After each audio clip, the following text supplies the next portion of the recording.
Now will discuss about von Wilson factor. तो अभी ये वॉन विल्सन फैक्टर ये मेनली एक ऑटोसोमल डोमिनेंट डिजीज है। इसका नाम कौन दिया था? एरिक वॉन विल्सन 1926 में। तो वॉन विल्सन डिजीज क्यों होता है? Is caused by defect of deficiency of von Wilson factor. तो वॉन विल्सन फैक्टर का डेफिशिएंसी की वजह से वॉन विल्सन डिजीज होता है। अब ये वॉन विल्सन फैक्टर किस काम का? Von Wilson factor is required for normal platelet adhesions and aggregations. ठीक है। तो von Wilson disease most people 1% of population में होता है। इसका सोर्सेस क्या है वॉन विल्सन फैक्टर का? जो है Weibel Palade bodies of endothelial cells and alpha granules of platelet.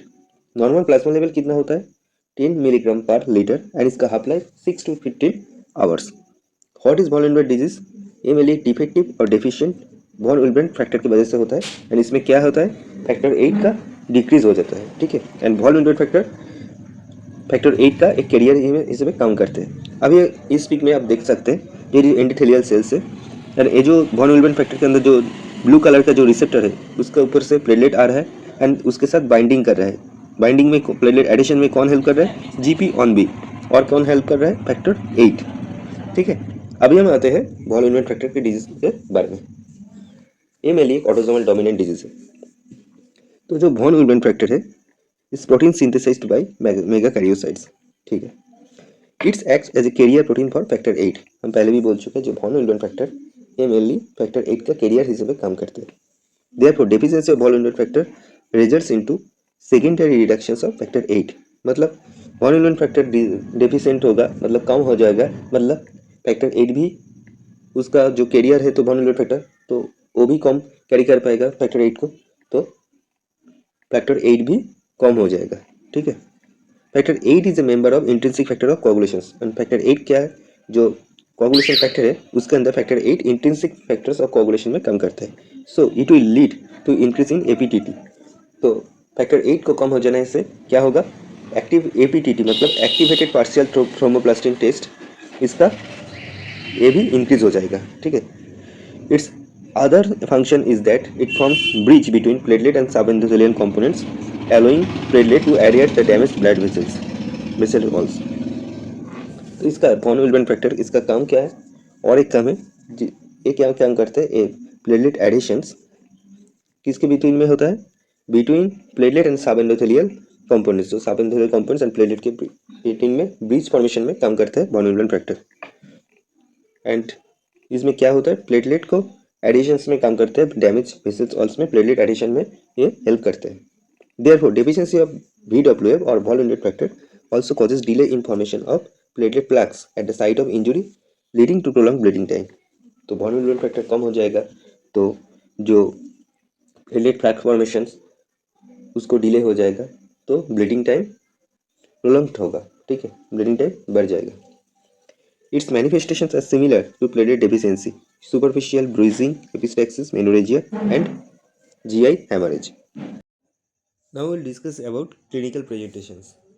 इसमें क्या होगा? इजी ब्रूइसिंग होगा, एपिस्टेक्सिस मतलब नोज से ब्लड रिलीज होगा, ओरल ब्लीडिंग होगा एंड मेनोरेजिया सिम्टम्स भी दिखने को मिलेगा।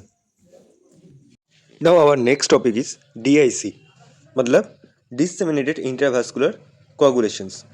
डिसेमिनेटेड मतलब क्या है? Wide spread. और इंट्रावास्कुलर मतलब within the blood vessels. ठीक है। जब ब्लड वेसल्स के अंदर कोआगुलेशन होता है तब हम उसको बोलते हैं DIC और डिसेमिनेटेड इंट्रावास्कुलर कोआगुलेशंस। ये मेनली एक थ्रोम्बोहेमरेजिक डिसऑर्डर है। तो DIC में क्या होगा? ब्लड वेसल्स के अंदर कोआगुलेशन हो जाएगा मतलब थ्रोम्बस फॉर्मेशन होगा।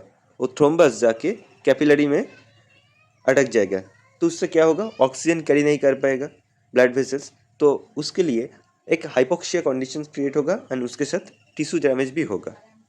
जो ब्लड वेसल्स है उसके दोनों साइड में जब क्लॉटिंग होगा तो वेसल्स तो नैरो हो जाएगा। फिर जब RBC पास करेगा उसके अंदर तो RBC की भी डिस्ट्रक्शन हो जाएगा क्योंकि दोनों साइड में क्लॉट फॉर्मेशन है तो RBC के साथ जाके RBC को अर्ली ब्रेक डाउन कर देगा। तो इससे क्या होगा? एक एनीमिया कंडीशन क्रिएट होगा जिसको हम क्या बोलेंगे? Micro angiopathic haemolytic anaemia. तो DIC में जो एनीमिया होता है उसको हम बोलते हैं माइक्रो एंजियोपैथिक हिमोलाइटिक एनीमिया। तो DIC में वाइड स्प्रेड एंडोथेलियल इंजुरी होता है।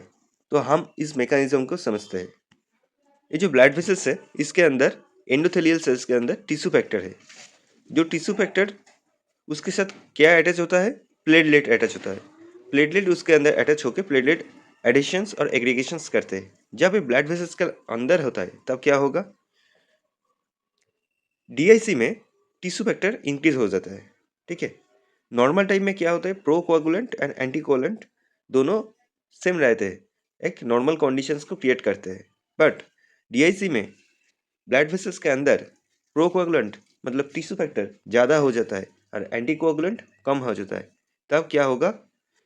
बॉडी के अंदर मतलब वेसल्स के अंदर टिश्यू फैक्टर ज़्यादा हो जाता है। ठीक है, तो इस जो कंडीशन से कब कब डीआईसी को देखने को मिलता है? जब कोई भी ऑब्स्टेटिक कॉम्प्लिकेशंस होता है, कोई भी मैलिग्नेंसी है, सेप्सिस और ट्रॉमा कंडीशन है और इंट्रावास्कुलर कोआगुलेशन का कोई भी रीज़न होगा, तब डीआईसी को देखने को मिलता है। अभी हम देखेंगे डीआईसी का कॉजेज क्या क्या है, किस किस टाइम्स में डीआईसी होता है। जब कोई भी इन्फेक्शंस होगा, मतलब ग्राम नेगेटिव बैक्टीरिया से कोई भी इन्फेक्शंस होगा, कोई भी सेप्टिसिमिया कंडीशंस क्रिएट होगा, ई कोलाई का इन्फेक्शंस होगा, नाइजेरिया मेनिंजाइकोकस का इन्फेक्शंस होगा, स्ट्रेप्टोकोकस न्यूमोनिया का इन्फेक्शंस होगा, मलेरिया का इन्फेक्शंस होगा, तब डीआईसी हो सकता है। जब कोई भी ऑब्स्टेटिक प्रॉब्लम मतलब abruptio placentae, retained dead fetus, pre eclampsia, amniotic fluid embolisms, कोई भी ऑब्स्टेटिक प्रॉब्लम है, तब डीआईसी को देखने को मिलता है। और कोई भी कैंसर है, कोई भी ऑर्गेनोपैथिक कैंसर मतलब लंग्स, पैनक्रियास, प्रोस्टेट, इस टाइप में जो कैंसर होता है, मैलिग्नेंसी होता है, उसमें डीआईसी को देखने को मिलता है। अभी in the above given factors thromboplastin are produced which activate कोआगुलेशंस।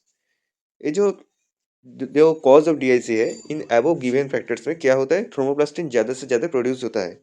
ठीक है, एंड वो क्या करते हैं?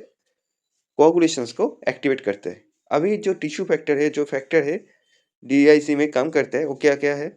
Intravascular coagulation starts with consumption of platelet factor 5, 8 and fibrinogen. तो जो जो फैक्टर डीआईसी में काम करता है, वो क्या क्या, उसका क्या क्या कंजम्पशन होता है?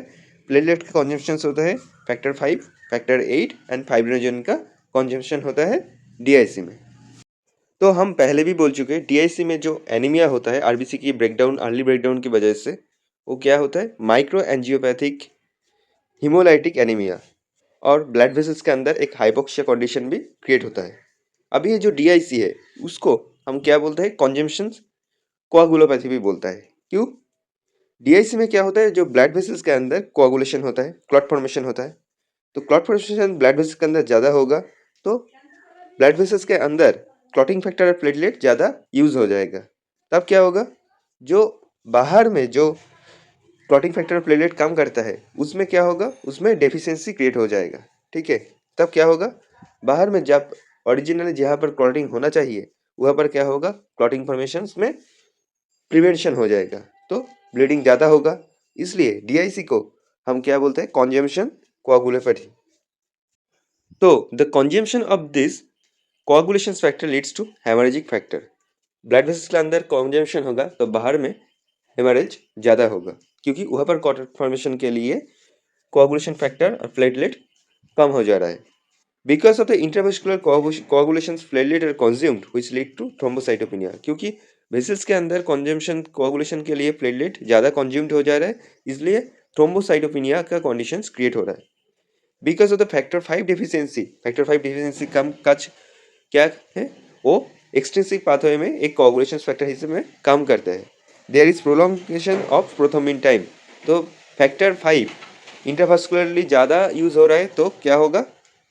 जो प्रोथ्रोम्बिन टाइम है, उसमें प्रोलॉन्गेशन क्रिएट हो रहा है। ठीक है, because of the factor 8 deficiency, जो क्या काम करता है? वो इंट्रिंसिक पाथवे में कोआगुलेशन फैक्टर सिस्टम में काम करता है। There is prolongation of activated partial thromboplastin time. तो फैक्टर 8 डेफिशिएंसी क्रिएट होगा, तो क्या होगा? एक्टिवेटेड पार्शियल थ्रोम्बोप्लास्टिन टाइम ज़्यादा होगा। ठीक है, डेफिनेटिव डायग्नोसिस मतलब कैसे हम समझ पाएंगे जो डीआईसी हुआ है? तो डेफिनेटिव डायग्नोसिस क्या है? जब थ्रोम्बोसाइटोपेनिया का कंडीशन होगा, प्रोलॉन्ग्ड प्रोथ्रोम्बिन टाइम क्रिएट होगा एंड प्रोलॉन्ग्ड एबीटीटी मतलब एक्टिवेटेड पार्शियल थ्रोम्बोप्लास्टिन टाइम होगा, तब हम देखेंगे डीआईसी हुआ है क्या नहीं। Because of the consumption of the fibrinogen, there is also increase in thrombin time. And इसमें और एक फैक्टर जो कंज्यूम होता है, वो क्या है? फाइब्रिनोजेन। तो फाइब्रिनोजेन ज़्यादा कंज्यूम होने की वजह से और क्या एक फैक्टर इंक्रीज होता है, जो है थ्रोम्बिन टाइम। थ्रोम्बिन टाइम भी इंक्रीज होता है। तो डीआईसी में क्या क्या होता है? फर्स्ट थ्रोम्बोसाइटोपेनिया होता है, फिर प्रोलॉन्गेशन ऑफ प्रोथ्रोम्बिन टाइम होता है, फिर प्रोलॉन्गेशन ऑफ एपीटीटी और एक्टिवेटेड पार्शियल थ्रोम्बोप्लास्टिन टाइम होता है, एंड फिर थ्रोम्बिन टाइम भी प्रोलॉन्गेशन होता है।